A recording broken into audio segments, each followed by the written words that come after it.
I feel like I've been educated. I'm running a make-along between November 15th and March 15th. It's technically like November 17th or something. So anyway, we're starting a little bit late.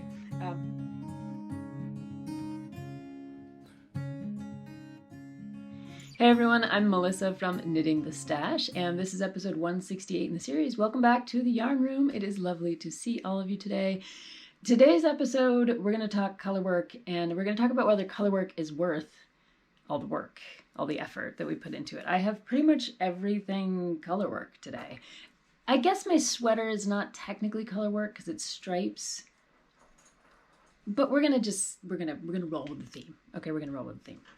So welcome to the episode. If you're new, this is a podcast that's largely about garment design, modification, sweaters. I have like a million sweaters today. I have 4 sweaters. I'm wearing one. The mannequin has one. I have a hand-me-down sweater. I have a sweater that needs to be remade in a new yarn and a new, I gotta dig into the design a little bit. And I have a colorwork hat. So yeah, I do knit other things other than sweaters. But that's usually what the podcast is about. And if you're coming back, it's great to see you. Thanks for hanging out with me. I know a bunch of you do catch up with these episodes, and I appreciate you hanging out and watching. You can always hit that subscribe button. If you're worried about missing an episode, I've heard from a few people like, I didn't realize you had an episode out. There's that YouTube subscribe thing down there that you can subscribe and it'll tell you when. And I think it's there's a bell. That's what it is. You can subscribe, which is what you should do, but then you can also hit the little bell that'll tell you when I have a new video out. So there you go. You won't miss one of these. So I usually tell you where you can find me, which is knittingthestash.com, and that's where all the online classes are, where I talk about sweater design and modification, and I actually have a sweater cloning class up there, which is kind of fun, where you take a store-bought sweater or a hand-me-down sweater and clone it, and we could talk a little bit about that. It's relevant, because I do have a hand-me-down sweater today that would be kind of fun to clone. And that's also where the Flock Farm Yarn Shop is, so if you're looking for small batch yarn from around the United States, I have some good examples of it over there. Good stuff. I will be running a little sale for November. I'm not going to tap into this whole holiday thing too much. It's going to be a chill sale. It's not like a one-day thing. It's not like oh my gosh, I have to get in there and get stuff in my cart. We're just going to have a chill little end of the year sale. I do need to clean out some of the stuff that's in the store that's been there a little while. So if you would like to be notified about that sale that's going to be going on, you can get in the newsletter, which is just, head over to knittingthestash.com and click that little, I'd like to join the newsletter thing. And you will be in the newsletter, and the newsletter will go out and you'll get the little code for the sale. Yay, it's that simple. So in today's episode, we're going to talk all about color work, because it's kind of been a little bit of an obsession of mine lately. Not sure why. It's funny. I will start off by saying I did not knit color work for a very long time. And in fact, I was sample knitting for, who was it? Oh my gosh, I can't even, I sample knit a lot back in the, many years ago. And one of the yarn shops that I was sample knitting for said, would you be willing to do some color work? And I was like, well, I'm not really, actually I have to say, I don't know how to do color work. And that was a while back. That might've been 10 years ago. But I remember saying that and thinking, why don't I know how to do color work yet? And it was partially because I was a new knitter and I was going through a lot of different techniques, learning cables, learning lace, learning histories of different cultural traditions. There were all these different things that were capturing my attention, and color work was one of those things that I saw it, I loved it, I thought it was beautiful, but I was like, I haven't tried it yet, and I certainly don't feel like I can sample knit a sweater in all over color work. Now, since then, many of you who have been watching for a while know that I knit a lot of color, and it's one of the more engaging things I think for a lot of us who are knitters is color. It's the thing we worry about when we buy yarn online. It's the thing that we try to look at other project pages for to see what color combinations people have come up with. It's the thing that can kind of make or break a sweater. I hate to say it, but color work can be one of those things where it's oh, those colors really didn't work out right. I had one of those a couple years back. You may remember I ended up making the Trista sweater by Jennifer Steingass. I didn't actually make her sweater. I just took the yoke and put it on my sweater. But anyway, that sweater started off with like red and this kind of gold, which made it look like a Harry Potter sweater. So color is one of those things, right? I mean, dyers are obsessed with it. We have natural color work, we have acid dyed color work, we have all kinds of different colors, and it's just one of those things. So for me, I think color work has been it was challenging at first to kind of like recognize that I didn't know how to do it 10 years ago. And I'm one of those color workers who works with both hands. So I do the throwing method. If you were sitting behind me, I'd be throwing with my right hand and doing continental knitting with my left, which has also really taught me a lot about left hand control. So if you haven't tried color work and you go for that method of two-handed knitting, it can really teach you a lot about how to control your left hand and teach your left hand how to do different things. More recently, working on different kinds of sweaters that are in more of the boho tradition, where there are pearl stitches mixed into the color work for texture. That has been, I'm glad that I kind of strengthened my left hand and learned how to manipulate pearls with my left hand as well. I don't know that I'm ever going to become a continental knitter because I like throwing. It's just one of my things. But I do feel like the color work has helped strengthen that. It's also helped me think about colors a lot more, like I was saying. And yeah, so anyway, color work is one of those things where I think sometimes it can be hard to get into. It can be kind of intimidating. And I just want to encourage you, if you're out there thinking about color work, go for it. You know, like make something small, not small and insignificant, but small and mighty. You know, like make a hat or a cowl, something where you're working in the round, where it's really easy to capture those floats and learn how to do all that kind of stuff. There you go. Is color work worth it? I think yes, especially when you get really cool results like I did with this mohair sweater. It's finally done. I'm saying OMG. There we go. OMG, it's done. So we're going to talk about the mohair sweater. I also have a hand-me-down colorwork sweater that I showed off on Instagram last week. We'll talk a little bit about this guy. And my friend Jean has, I offered into her a sweater, and she requested that I do a modification of the Weatherman sweater. So we're going to talk a little bit about that. Yeah, it's sweaters everywhere, colorwork everywhere, and I'm just going to say at the beginning, colorwork is worth the effort. But let's start off with this. This is a smaller colorwork project that a lot of people could take on, I think. It would be a good beginner kind of colorwork pattern because there aren't super long floats. It's all very regular. In the floats, you can see that I'm capturing them, and it's pretty, I think there's only one, I'm trying to remember, I think there was one row where you needed to catch floats. Otherwise, you can just let them kind of sit on the background. So this is the, let me get the name right. This is the Valtavaara Hat. And I think it's named after the nature preserve in Finland. This is a design by the monogamous knitter, and this is Enikö, who has been doing some really awesome YouTube videos of late that I've been enjoying very much. So if you want to check out Enikö and listen to Enikö talk about knitting, monogamous knitter on YouTube, really enjoying your videos, Enikö. And it was actually one of her videos that led me to her patterns. She's a pattern designer out of Finland, and there is this is both a hat and a cowl, so you can get both or either. It's a pretty geometric design, which is one of the things that led me to it, that I really liked about it, because a lot of color work, I don't know, it's not always this geometric kind of pattern, but I really like this geometric patterning. And I mean, look at the crown. It's just freaking gorgeous, you know, like that is an amazing way to do a crown with color work. And you're basically working with the contrast color to create these lines. Now, when I say contrast color, it might be confusing if you do pick up the pattern, because I think Enikö uses the color, the red color, I think it's like a red or a gold in her version, as her main color, and then the contrast color is actually a gray. Anyway, don't get confused when you look at the pattern. When I say contrast color, I'm talking about the actual, like the red patterning that I put into the hat. So I think it might be labeled the other way in the actual pattern. Just a note to self. This is a very simple hat. It has a tubular cast on, and then you knit a lot of ribbing, just because it's it's a hat. I could have put a pearl turn row in there, but I just didn't. I kind of just wanted it to be a little rounder down here at the bottom. And the pattern is one size, but I will say I was a little worried that it wouldn't fit, and I think it does depend on the yarn you're using and how much stretch it has in it.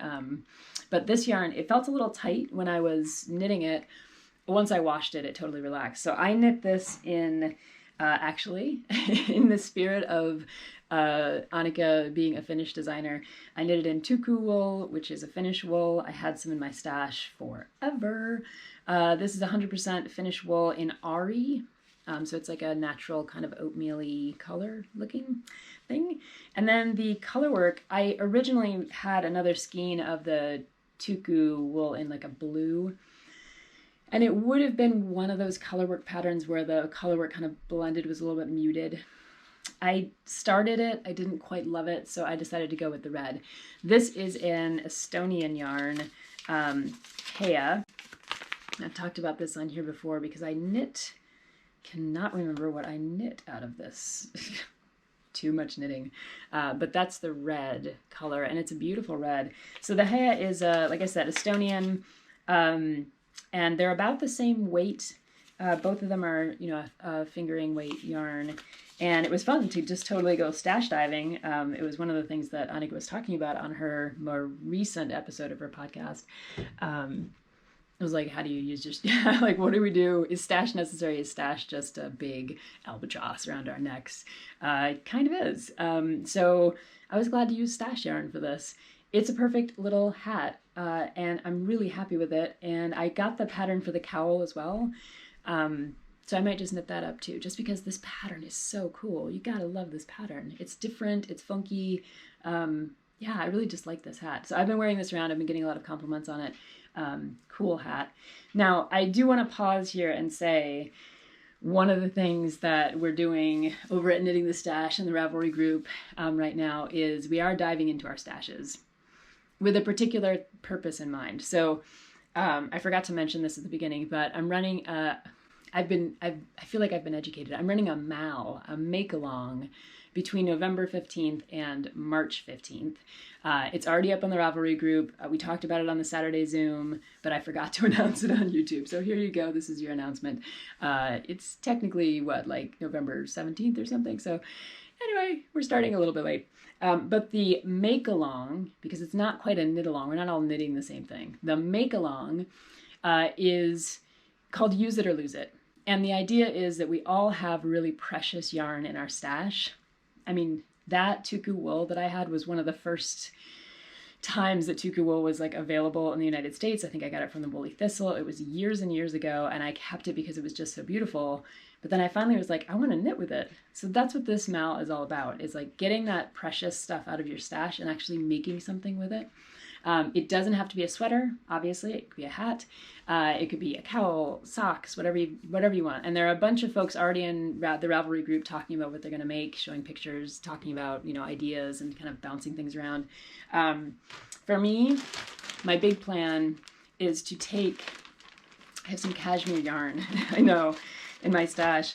I did some knitting for June cashmere a number of years ago, back to sample knitting.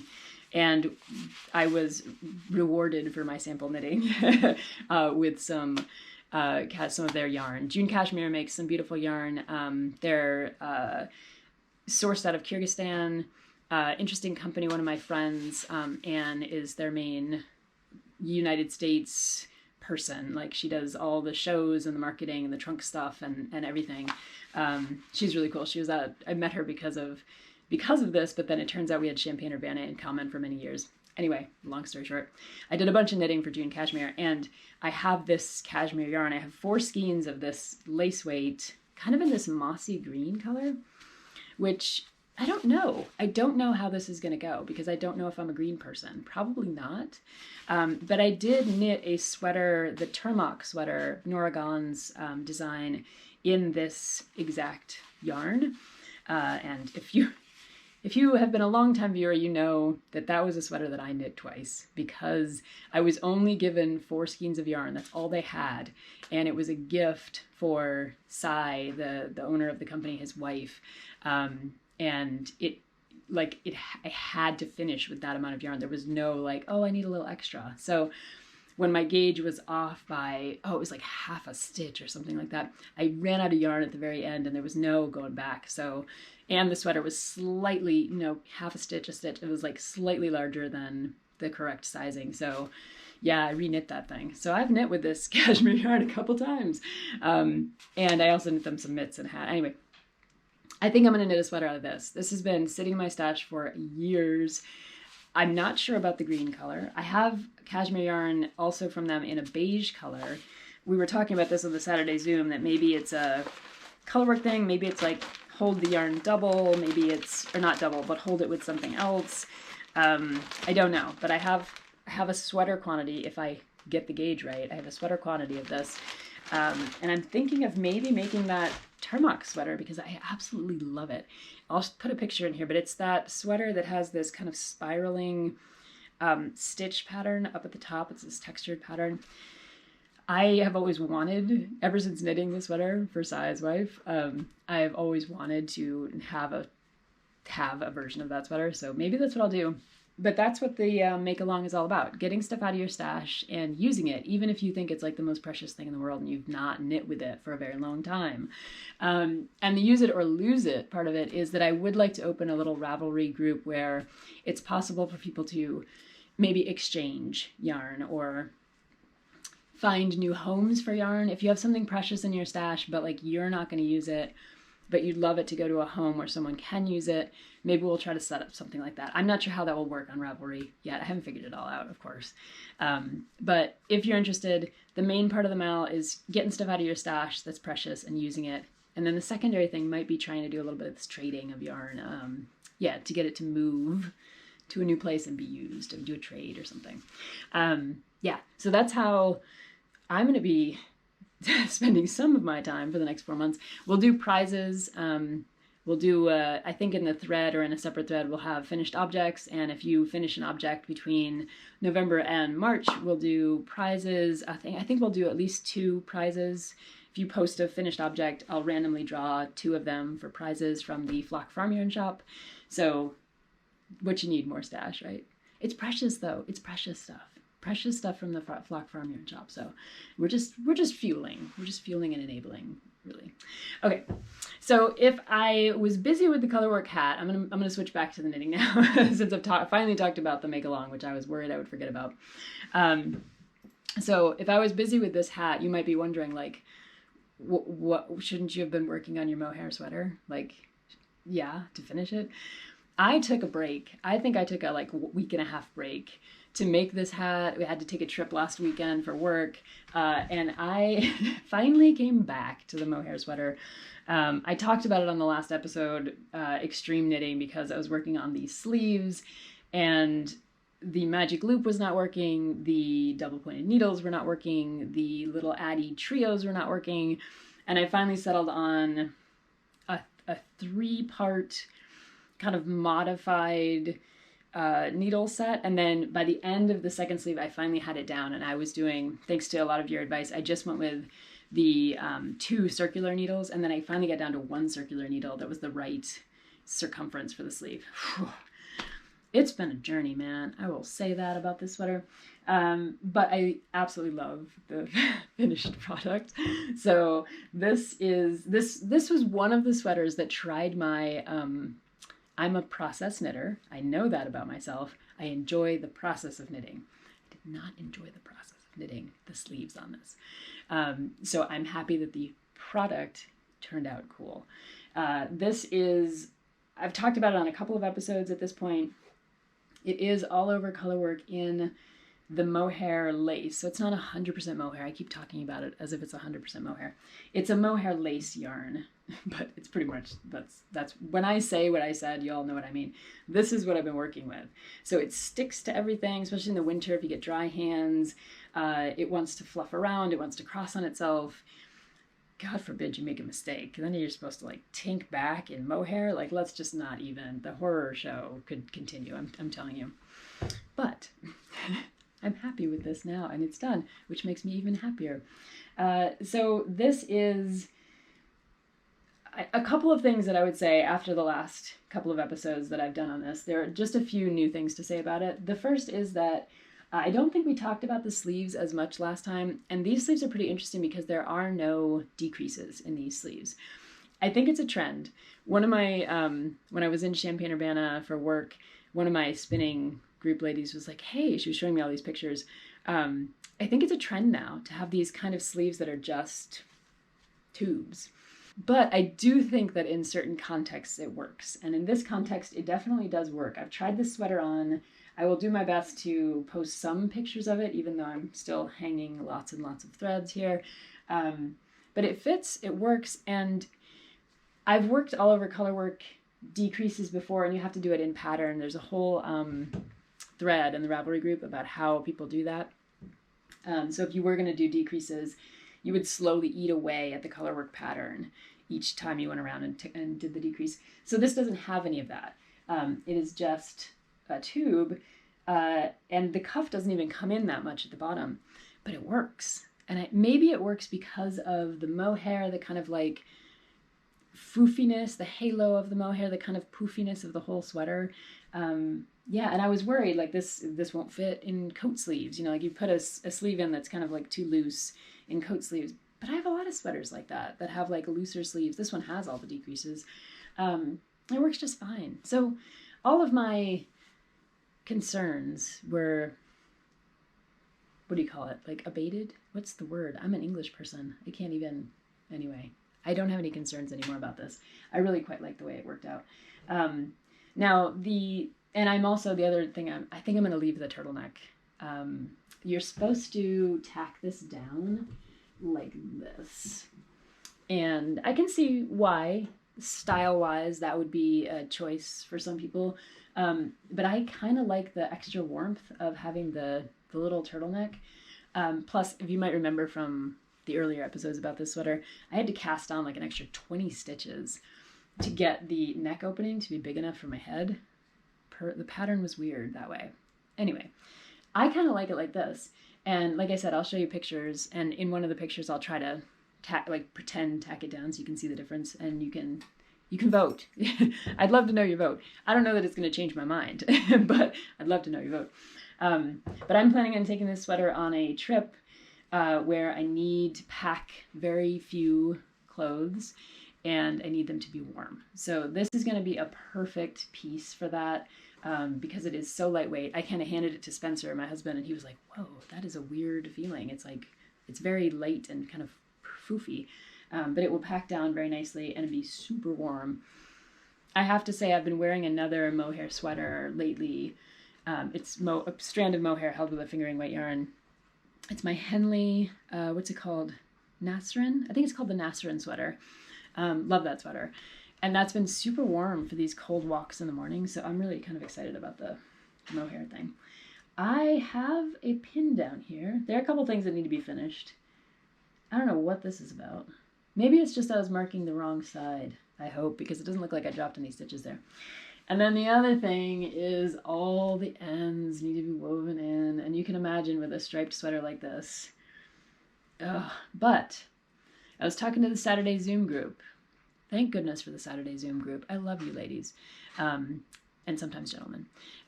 If you want to join the Saturday Zoom group, you're more than welcome to. Send me an email at knittingthestash@gmail.com. I'll get you all the details. We meet on Saturday afternoons and talk about knitting and the weather and all kinds of other fun stuff.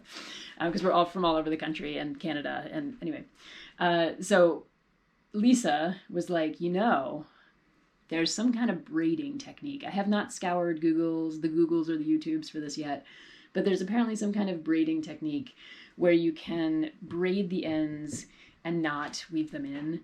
And I am all about that, because this is like mohair anyway. It wants to stick to itself. I don't know if you just saw a minute ago, but like this end was already like, if you just give it a little rub, like this stuff just wants to stick to itself. It wants to stick to each other.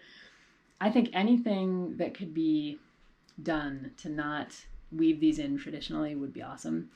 Plus, I mean, the sweater is kind of foofy. Like I was saying, it's like there's this sits kind of loosely on your back. So if there are some ends braided in here, like no one's going to notice. And on the sleeves, oh God, the sleeves. We were joking that maybe what I should do is like I think this was Sunny who was joking. Sunny was joking that maybe I should do one sleeve where I weave the ends in traditionally, and then one sleeve where I do this other technique just to see the difference. I just don't even know. If I don't have to weave these in, I'm not going to. You can see they're already, look at this, they're already just wanting to be together. Like they just love each other. So I think there's got to be some alternatives here. And if you know of any other alternatives besides this braiding method, or if you have a link directly to it, let me know. I'd love to know. I am still eating mohair. Like every time I touch this, little bits of mohair come off. It's like on my face. I can't tell you how much mohair I've eaten in the making of the sweater, but I'd rather not think about it too much. So yeah, that's done. This is the Aureliano by Claudia Quintanilla of Eweknits, Toronto. And they sent me this as a gift kit. And I am just going to say, it's a beautiful sweater. I'm really pretty psyched to have been included in there. This is part of her new book, Memory Lane. Yeah, and if you have a chance to check out that book, I know that she's been doing a lot of book signings and part of this promo tour and stuff. You know, get out there, check it out. It seems like it's a really cool book. This pattern was really interesting. There are other patterns in the book that are not 100% mohair and that are not all over Colorwork. There's some in there that have to do with embroidery and, you know, plenty of other options for anybody who's interested. So yeah, Aureliano, Claudia Quintanilla from Eweknits, Toronto. So this, I will say, the question of this episode is Colorwork worth it? Worth the work? Yes. Even though the sleeves were a real bear on this one. Okay. Let's talk about another bit of Colorwork that I flashed you all on Instagram. This sweater came from Spencer's family. So I'm not exactly sure how old it is, but he remembers Sabina wearing this sweater. So I would guess maybe the 70s. That would be my guess. So it's definitely stood the test of time. It was gifted to me by Spencer's sister, my sister-in-law, Jennifer. Thank you, Jennifer, if you're watching. And it's a Norwegian sweater. So if you look at the actual construction on the inside, you can see that the sleeves were, like the body was knit and then it was steeked for the sleeves. You can see that there. And it's actually a pretty generous, like the sleeve attachment actually ended up, she used a pretty generous portion of fabric around the sleeve opening there. And actually she sewed it in. It looks like it's not by hand. It looks like that's why she did it, because she did it with a sewing machine with some really thin thread. Can you see that there? So it looks like she just, you know, got out the serge foot or whatever and sewed it in. And you can see that it goes all the way here just to try to reinforce that whole thing. So for those of you who are wondering about construction, let me get it the right way around. This thing was knit. It does appear to be knit in the round because if you look at the button bands, they are also, you can't see it on the one side, but you can see it on the side. They were cut open. The front of the sweater was cut open and the button bands were added. So it was steeked here and then it was steeked at the armholes to be sewn together. And it looks like the collar was also added. Yeah, it's sewn in. It's sewn down at least with some thread. This looks like, it's hard to see what's going on here. Yeah, it was whip stitched down and then reinforced for the collar. So that's one of the things about getting a hand-me-down sweater or a store-bought sweater and then trying to figure out, like, do it in reverse to figure out what was going on. That's what we do in my sweater cloning class over at knittingthestash.com. We take our sweaters and we reverse engineer them so that we can knit them better, make a better version of it. Now, I don't know if there's a better version of this sweater because it's pretty awesome. And it is just about my size. I put it on and it felt pretty much like my size. Definitely not quite my style, but I do think it's an impressive and an amazing piece of knitting. It has a little bit of the balloon sleeve. And actually these sleeves, no, she has decreased in pattern on these sleeves. You can see here, there's some decreasing in pattern going on right here. And then the tiny little cuff. It's like a tiny little cuff. So this was a cool sweater to get to like check out, kind of pull apart a little bit. I was curious because it doesn't quite feel like, I was like tempted to say it wasn't wool at one point. And I did a little burn test I pulled a tiny little end and did a little burn test. Totally wool. So the burning, when you do a burn test, if the flame goes out pretty much immediately and smolders and smothers, it's pretty much got to have some wool in there, because wool is naturally fire, what's the word, retardant? I think that's the word. I never get the right word. Yeah, so this is my hand-me-down sweater. I have washed it. It is going to go into storage and be saved as a beautiful artifact from Sabina, who was Spencer's stepmom. Yeah, and it's gorgeous construction. So if you ever get a chance to get a hand-me-down sweater, I know a lot of you would go for that. This one is particularly beautiful. Was the color work worth it? Totally. All right. I think this is the last color work example I have for today.